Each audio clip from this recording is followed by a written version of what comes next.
I do. I so. What's crazy is even though we wrestled each other, nobody compared us. No. Nobody ever, and this is hard to believe. I know it is, but nobody ever said like, "Oh, like you kind of remind me of Class," or like, "Hey, Devin kind of reminds me of you." Like never. Yeah. Nobody made that comparison. Yep. Which is, and now people confuse us, and I'm bald. People still confuse us. It happens with random people at the airport. It happens with the boys. Yep. It happens with promoters. It happens everywhere. Yes. And we get, are you guys twins? Yeah. We look at each other. No. Oh, brothers? No. All the time. All the time. And it like we fucking wrestled each other and nobody said anything. Then I think it was the next show. Or no, it wasn't. Oh shit, maybe it was.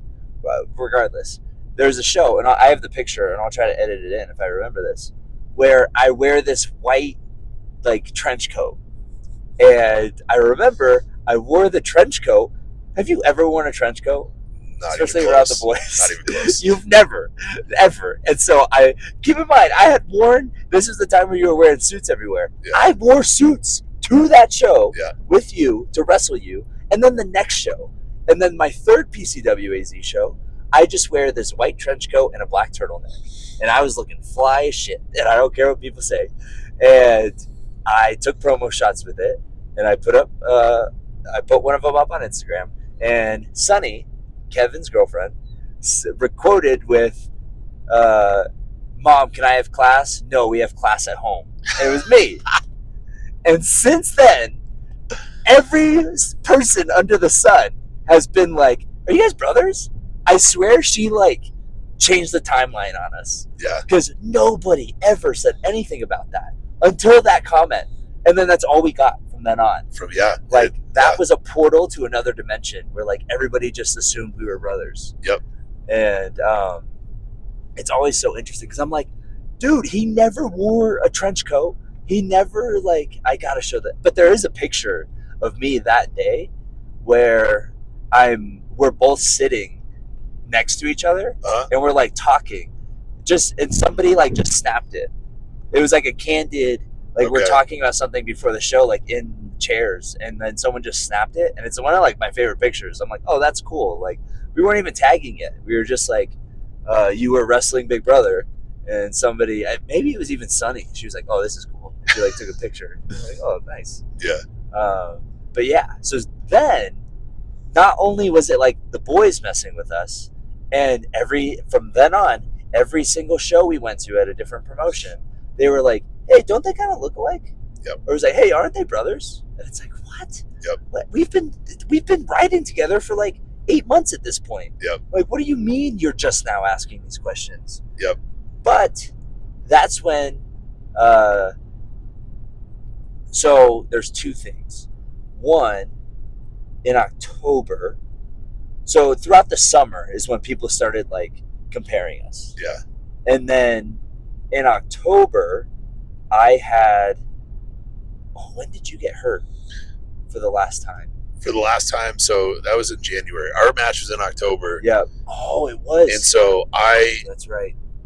We mentioned it earlier, 20 minutes ago or so, but I did a show in LA. It was kind of like an ultra offshoot, and the whole year I dislocated my shoulder like crazy. It just from March until this moment in December, it had been like going in and out in matches like crazy. And I remember I went and got PRP for my shoulder. It was feeling great. And then I had a nasty dislocation in a match. I couldn't get it back in, finish the match because that's what you do. That's what you do. I hit my finish and it went back in. And that was so painful because like everything was tight because the PRP was fresh. And it was so painful. And so then I wrestled that match in Best of the West where Nico and I were both screwed up. And then I took the month off because I had the match with Val Venus in January at AZ. Took the month off. I was going to train. I started training the week before the Val match. And just doing something completely basic in the ring, my shoulder went out. and my heart sunk. And I was like, at that point, I was like, all right, I have to get surgery. Like there's like, I could basically sneeze and it would go out. That's how bad it was. Yeah. And so that was kind of the timeline for that. So then it was, it was Sonny's comment, but also I think it was the absence of you on shows. Probably. Where people were like, you remind me of. Yeah. I'm like, God damn it, I've been riding with him. They're like, do you know Class? I'm like, yes. Yes. And so I think, like, and that's kind of what's like interesting about it is like you get hurt and you're out and you were like cooking at this point in singles.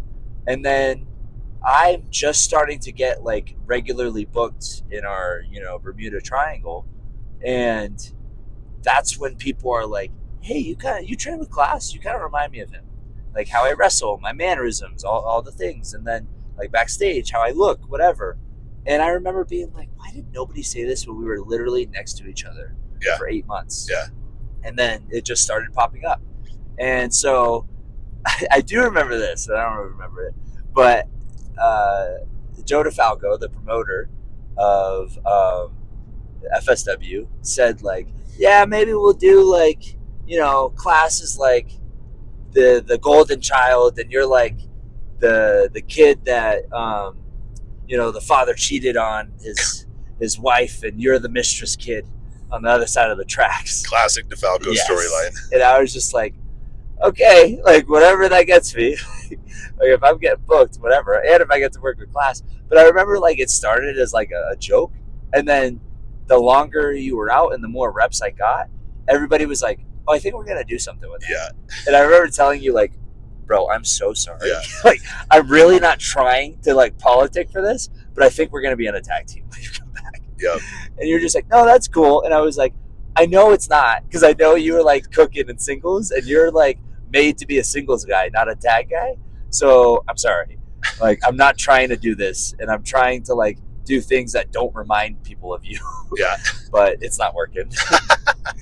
And then I worked. So you were talking about Ultra. I worked so throughout that year, the week after our first match, me and you, against each other, I worked Ultra for the first time, the dark match. And I was on the dark matches for a year. No pay, no, why are you flashing your hazards, bro? Just, and like, the promoter, Sheik, is like old school. And again, I don't take things personally. So after every match, I was like, hey, thank you, I appreciate the opportunity. He'd be like, yep, no problem. And then just like walk away, and we would never talk. And he was busy. Ultra's a huge production, and I totally understood, never took it personally. And I remember we got me, Grizz, MBW, Kevin, and Freddie all went out to one of those fair shows that we were talking about. And the fair show is you wrestle like 3 or 4 times, and a lot of it was just like you're in a tent, and then Sheik would come in and be like, all right, let's go, 5 minutes, be ready, go however long. And there was matches every hour on the hour. And I remember beforehand, Sheik was like, yeah, I mean, I've just been seeing if you guys want it. Like, are you going to get offended because, like, you're just working dark matches? Or, like, do you think you deserve more? Because I don't like egos like that.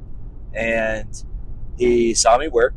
And I remember after he watched me work 3 times. And I'm sure he, like, listened to, how I would, like, approach matches and stuff. And I remember afterwards, I actually had to talk to the police because a fan tried to attack me. Of course. Yeah. Of course they did. So the Sheik's right-hand man, Garrett, had me talk to the police. So I, talked to the police, let them know what happened, gave a description, whatever. Then I found Sheik, and I was like, hey, I just want to kind of, ask what you thought about today and, like, what you think of me in general. And I remember he was like, you might not even like it if I'm talking about this, but he goes, yeah, you remind me of Class. And I go, yeah, I get that a lot. He's like, yeah, I don't know what it is. Like, you guys it's like peanut butter and jelly. Like, there's something there, and I don't know what it is, but I think that's it. And I was just like, sorry, class. Like, I'm just thinking in my head. And then he goes, yeah, I mean, you're kind of boring looking.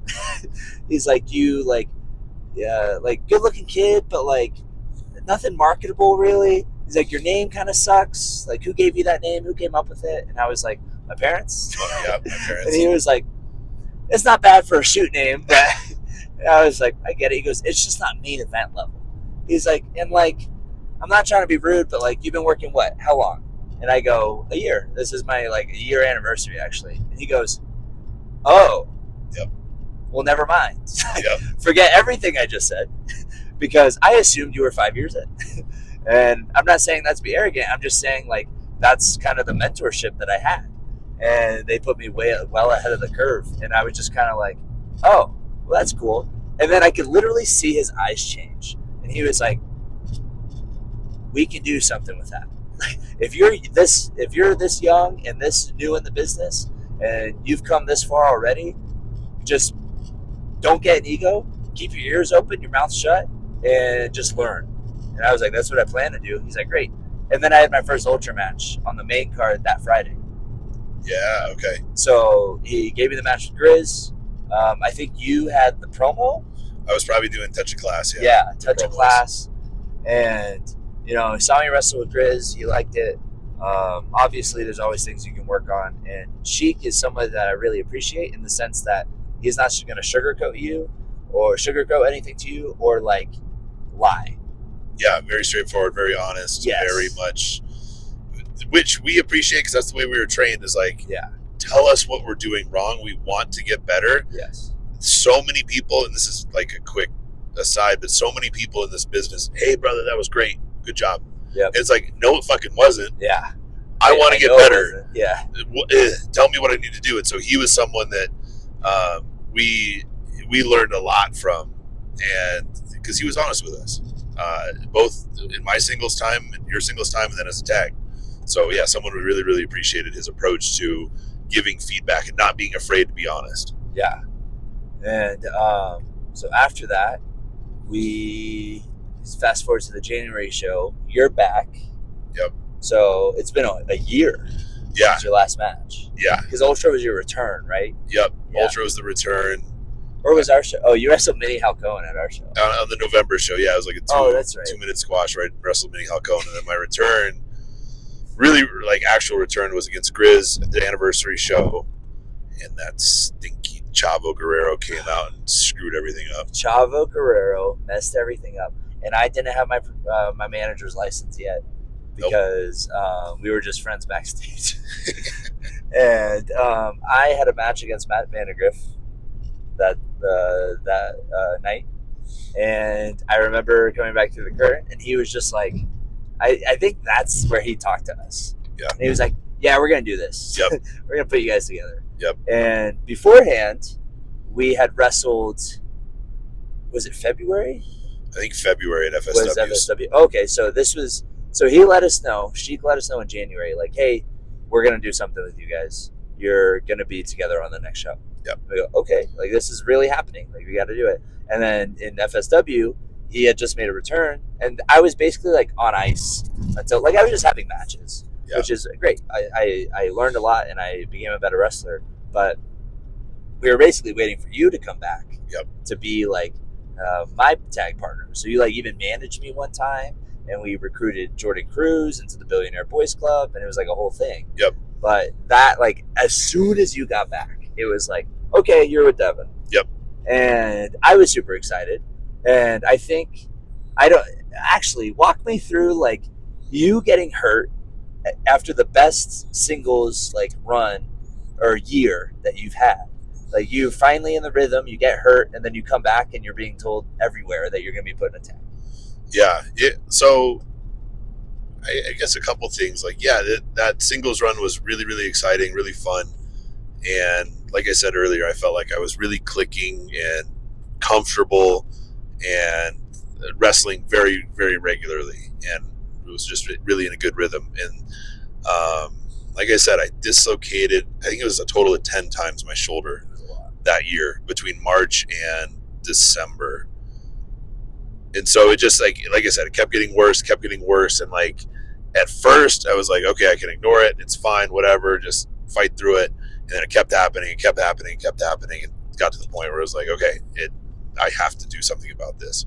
And I went and got a like imaging done, and my doctor was like, dude, you're like not far from needing shoulder replacement, in my opinion. Like, I don't think it's a good idea for you to keep wrestling. And I was devastated. And I got a second opinion, and the surgeon was like, no, we could fix you right up. You'll be good. I do these shoulders. I'm an expert. And I have known him, the surgeon, since high school, and he's like a specialist. He's a sports medicine doc. And so I think I'm going to stop here. Sorry. Sure. No, that's fine. 100 miles left. We should probably stop.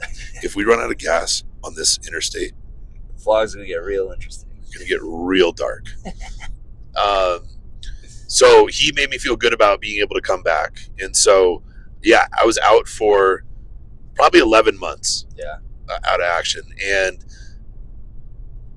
at that point, we had a pretty good relationship. And I really, at that point, and always, as far as like wrestling goes, always appreciated tag wrestling and liked it. And I thought, my number one thought was, this is going to be a safer way to come back, to where we can split the workload. Yeah. And so I'm like, great. And I really appreciated Devin, really liked Devin, knew how good he was, and obviously thought like we could do something really great. And so I was excited about it. And when I first started my first year in wrestling, I was in a tag team, and I really, really enjoyed that time and got a lot out of it. And so I was like, cool, I get to like kind of pay it forward a little bit, because the guy I was with was a veteran at that point, and I learned a lot from him. And so I was really excited. Oh, shit. I was really excited about it. And I always appreciated Devin being like, I'm so sorry. I haven't been pitching this. I know you're doing your singles thing. And I was like, shut the fuck up. This is going to be great. We're going to have a fucking blast. And then from like the time they paired us up, the very first time, I think the first time we came out together was at Ultra, when I managed you and you managed me. Yeah. So I managed you, and that was the turtleneck and trunks. Turtleneck and trunks. Yep. I had the CLAS Make Wrestling Great Again shirt on. Yep. And from that point on, it was like, oh yeah, all right, I get it. This is going to be great. Yes. This is going to be so much fun. People did not like us. Instantly. Yeah. Instantly. And we just like putting together those matches, we just clicked right off the bat. And so my mindset and headspace coming in was, number one, I think this is a good way to kind of like come back and protect my shoulder and like get back into the swing of things. And then from the first time we went out, it was like, yep, all right, we're cooking. We got something here. Yeah. So we have to gas up, but we're going to pause there, and then I'll edit. Oh, the fucking gas pump. God damn it. Yeah. We're going to get gassed up. Then we'll put some gas in the car. We'll be ready to go. Okay. All gassed up. Ready to go. Car's full of gas too. Ready to take on the world. That's right. Left off first time at Ultra, how much fun we had in the ring. And that was kind of like where we knew, like, oh, I think we have something here. Yep. And one thing I wanted to touch on that I didn't get on before was that year I was out, kind of my perception of like Devin, Kevin, the other people that were kind of like really coming up and stepping up and getting out there and traveling. And so it's one of the aspects, in my opinion, in wrestling that's really important is, okay, there's no off season in wrestling, right? It's you're 365, 24/7. And so if I am physically unable to do something, like I got a pretty significant shoulder surgery, I can't do anything physical in the ring, obviously, but I can go to training and listen, watch, and learn. And it's not like I was going every day, but I would try to go once a week, once every other week at most, to be there with Max and like hear what he had to say and just watch and be a part of it. And the school wrestling, the camaraderie, the locker room, the boys, it's such a valuable part of like my social life and my personal life, and it just does a lot for me. And I really crave and value those relationships and connections when I build them. And so that year I was out, I was going to training when I could, like I said, once a week, once every other week. And part of my mindset coming back was like, you guys stepped up in such a powerful way that it was intimidating. And it was like, oh my God, these guys are like, not only are they fundamentally sound, because that's part of what the school breeds, but you could see your confidence grow too. And you could see like you guys are getting out there and working and getting better every single week. And I'm just on the sidelines watching that. And I remember that was like a really big part of the mental struggle of that year, was just like, these guys are getting better every week and I'm getting better and more knowledge at a snail's pace compared to what they're doing. And so there was certainly a part of me that was anxious about coming back. It's like, shit, man, can I still keep up? Can I still be on their level, even though I was so much further? But it felt like mentally, when you're watching people run and you can crawl, it is a complete mind fuck. And so that was a big mental battle that I had to deal with and just kind of work through and accept and kind of pick up when I came back. And so it was definitely a challenge. And I'm not like, I don't take this as me complaining at all. It was just, that was part of my challenge. And that was part of what I had to go through, and that's okay. But that was a big part of what I was going through too. And so getting to our tag team, I think we left off with like, my perception of going into the tag was another part of that was like, all right, I really gotta like focus, get my body where it needs to be. And not that my body lost really anything. I was in the gym 5 days after surgery doing legs. Yeah, damn right. And so I felt confident in you guys seeing your growth and seeing your motivation and the hunger. That made me work harder on the things that I could do. Right. And so like that whole year, I was doing the Touch of Class promo segments at Ultra and at PCWAZ, and then I did one at FSW too, where I was like, cool, all right, this is my opportunity to get a live mic and work on that aspect of it. So there was growth there, but also it was just like, damn, what's going to happen when I get back in the ring? So that was another part that I felt like was pretty important that I was going through that kind of added to some of the angst and some of the thoughts and feelings coming back. Yeah, I think that's part of like the competitive drive. Yeah. Right? Like you see, like it's not malicious competition. It's like, oh, I also don't want to say friendly competition, because friendly competition to me is like a drinking game or something. Like, yeah. Like, no, like we're still fighting for spots and like a career. And yeah. Like, yeah, wrestling is a huge industry now, but there's still limited spots.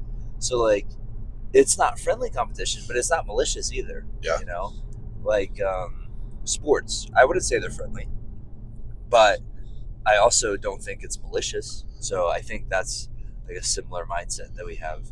And I know every time I've had to sit out because of an injury, it's like, well, damn, what can I do? Because I'm going to come back better.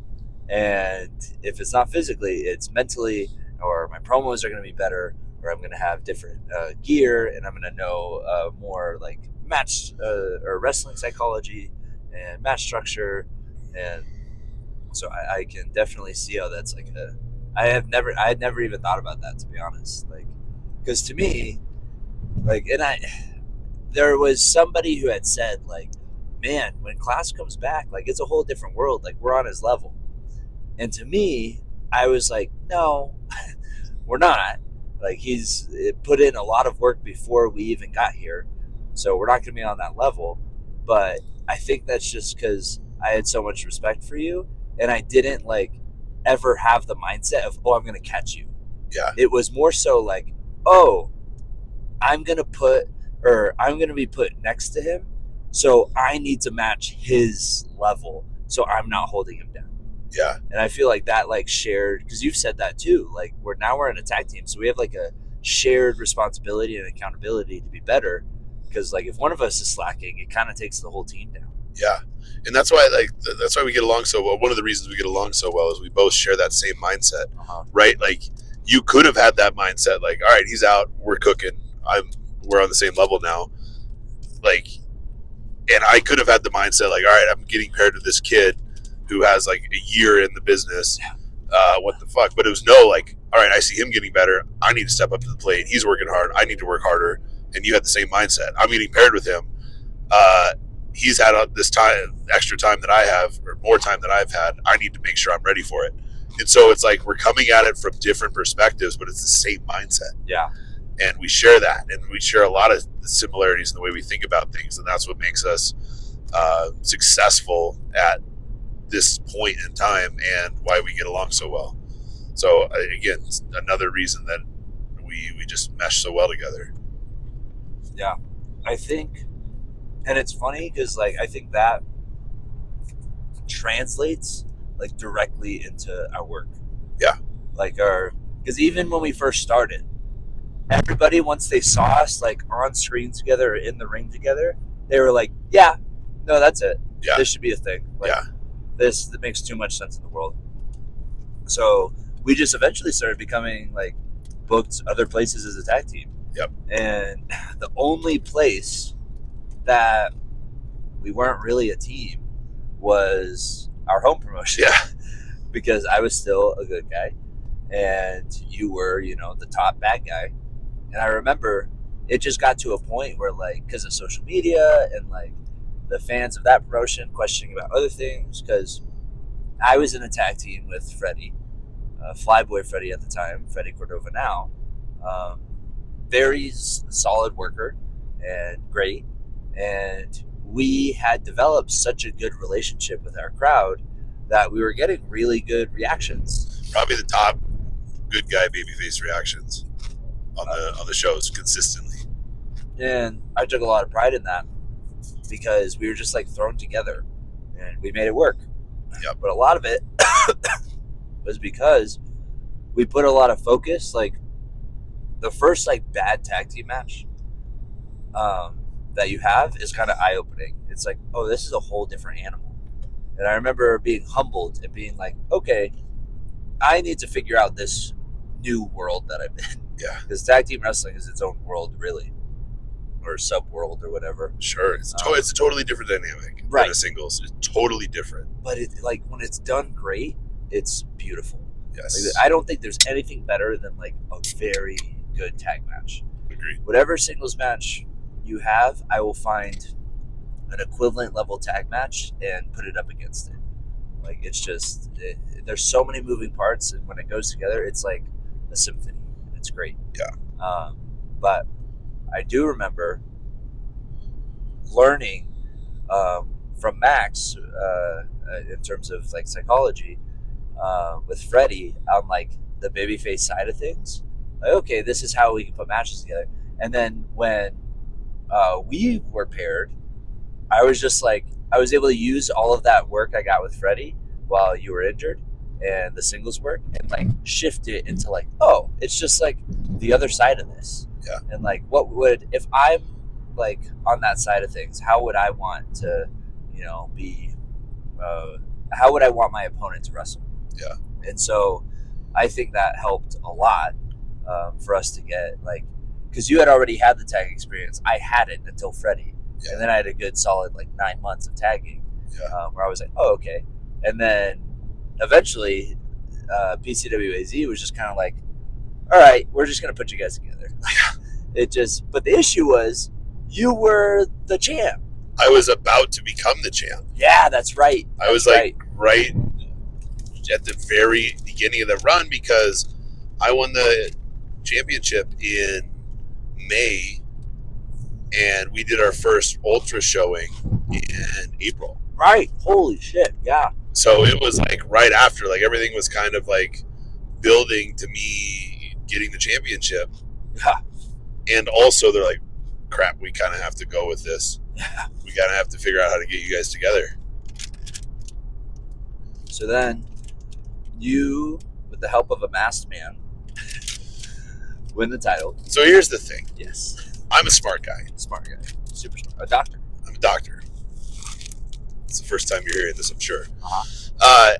I like to make sure that I take out insurance policies. Prepared. I'm prepared, over prepared, overanalyze everything. Prepare for the worst, hope for the best. Cerebral. Exactly. And so I know how people felt about me. And I know that there's many people who were not looking forward to me winning that title and not wanting me to win the title. Losers. Idiots.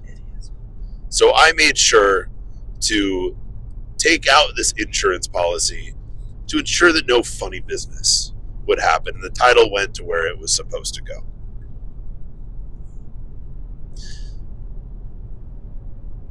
And the masked man.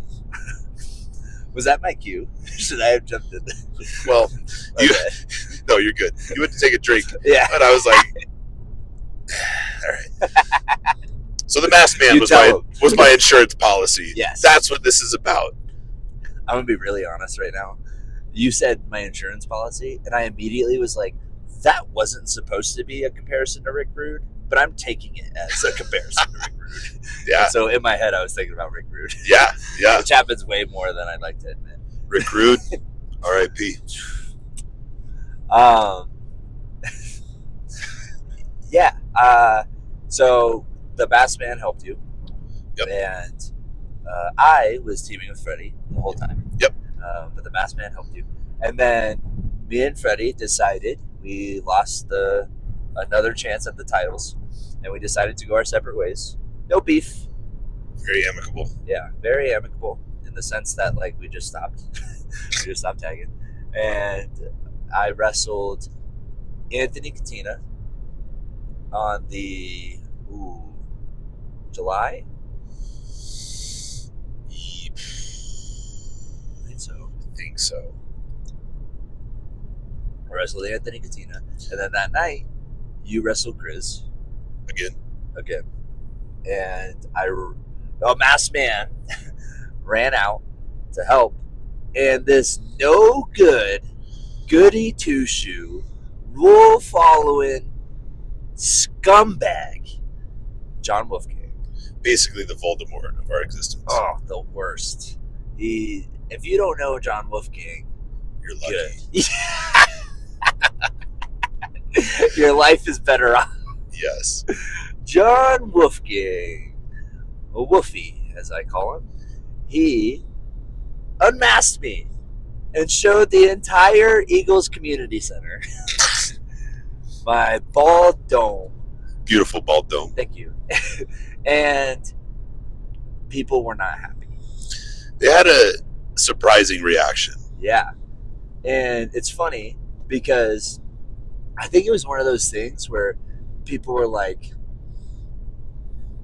at least the people who followed us on social media were just like, I know it's probably Devin, but I really hope it's not. Like, yeah. You were so despised, and not just because of me. It was because of the relationship me and Freddie had with the crowd, and we had developed over the past year. They were so, like, behind me that they were just like, please don't let it be. Yeah. And I remember specifically after the first time the Masked Man helped you, this Derek Nykerk, who was a wrestler and was signed to developmental and has a wealth of knowledge about the business and has helped. I don't know your experience with him, but he's helped me a lot. Yeah, it has helped me when he comes to training or talks to me after shows. His daughter is scary, and she's probably 10. 10 might as well be 30. Yeah, full of piss and vinegar. Yeah, just angry at the world. Well, angry at the world when it involves us. Yeah, that's true. And she was a huge fan of mine. And I remember she came up to me one time, or after the Masked Man helped you, and says, "Was that you?" And I went, "I don't know what you're talking about." She goes, "Oh yeah, did you help CLAS?" And I went, "Did CLAS win?" She was like, "Oh sure." And then this detective goes, "Let me see your hands." And I've gotten better, but my hands were extremely tanned because my self-tanning skills were not as good. And sometimes I still look bad. But I've learned this, side note, I've started to dab with the mitt, and it works way better than just like rubbing. I just dab. That's So growth. Good dab. Yeah. Good dab of the hands. But this was not a dab, it was a rub. And so my hands, Robbie Litt called them like a roasted turkey one time. So my hands look very roasted turkey like. And Derek Nykerk's daughter said, "Let me see your hands." And I remember I was like, "Okay." And I showed her my hands, and she went, and almost started crying. And was just like, "It was you." And I was like, "What are you talking about?" And I had to gaslight this poor girl. Sometimes you have to gaslight children, guys. It's part of life. Listen, you know what? I'm not even going to go there because kids watch this channel. Not you, kids watching the channel. I would never gaslight you. That'd be crazy. No, that would be crazy. So I had to just tell her, like, no, I don't know what you're talking about. I didn't know there was a guy with a mask. Look, I'm wearing Vans. He didn't wear Vans. And she was like, you have to pinky promise me that that wasn't you. And so I did.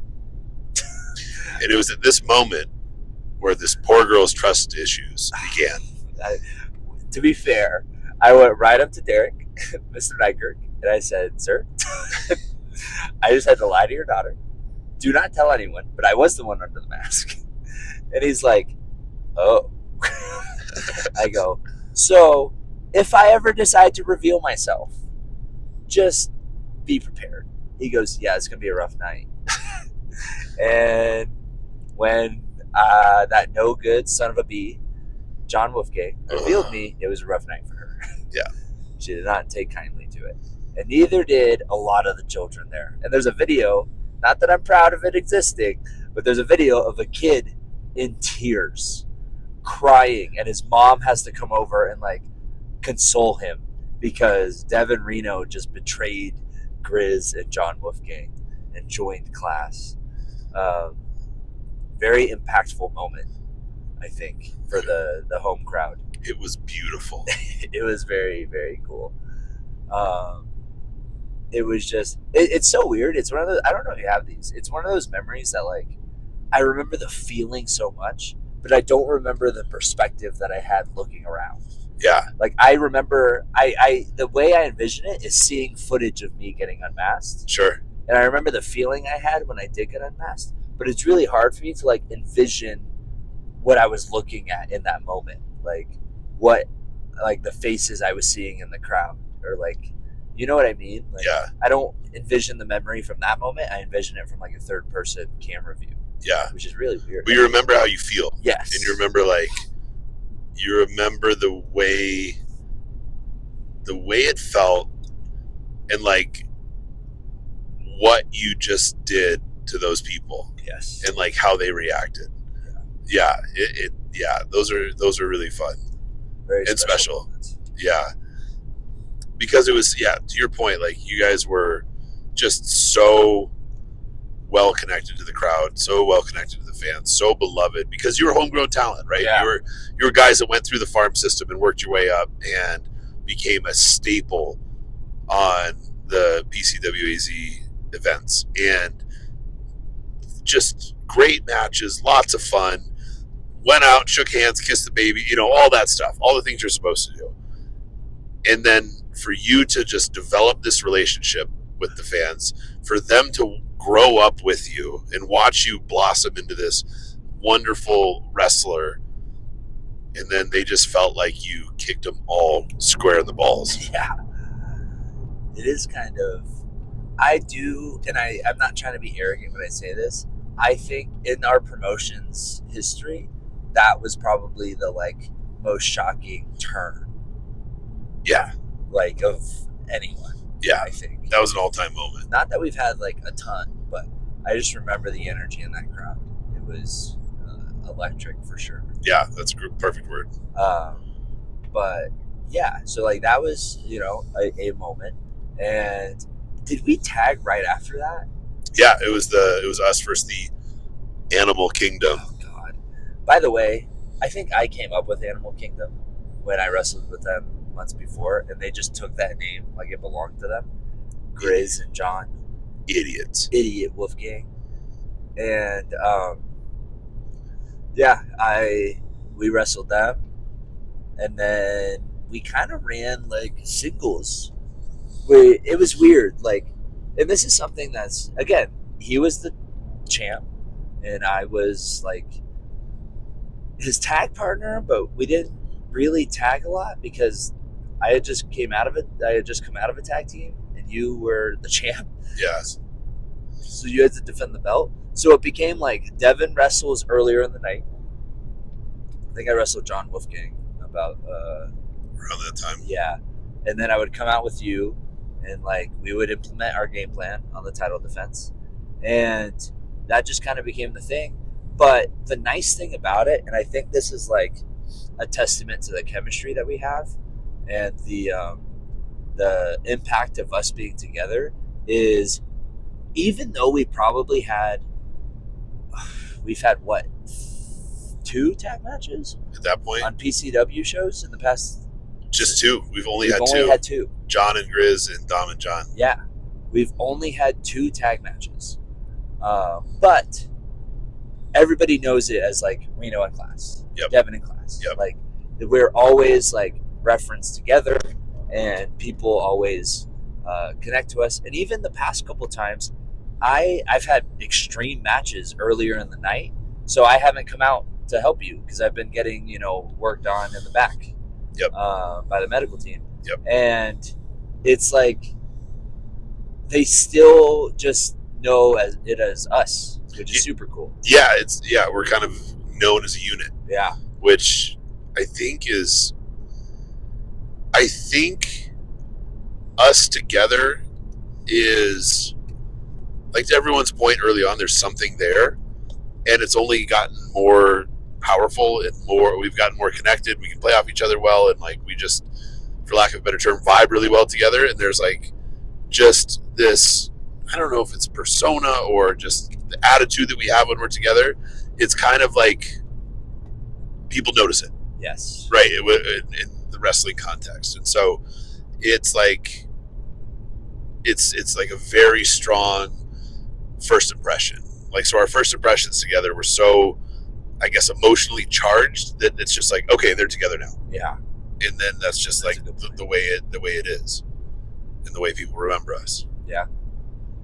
And I think that's one. I mean, I can speak for myself and probably you as well, but like it's just, we're like kind of, it's like a blessing to be in that position.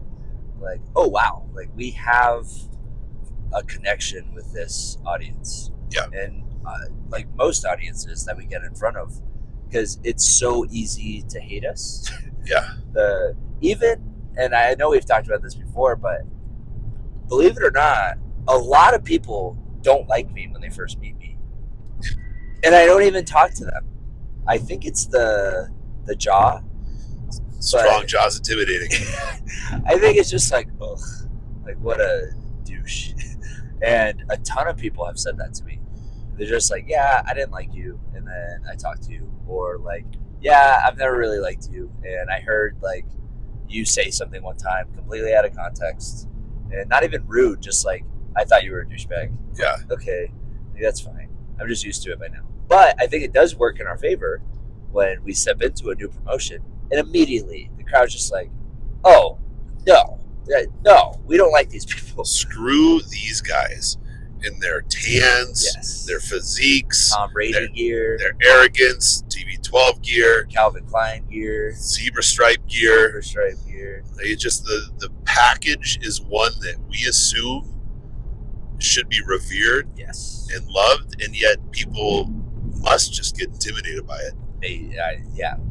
Not maybe, absolutely. Certainly get intimidated, get upset because they're not us, and so they react ridiculously. Yes, totally unfair.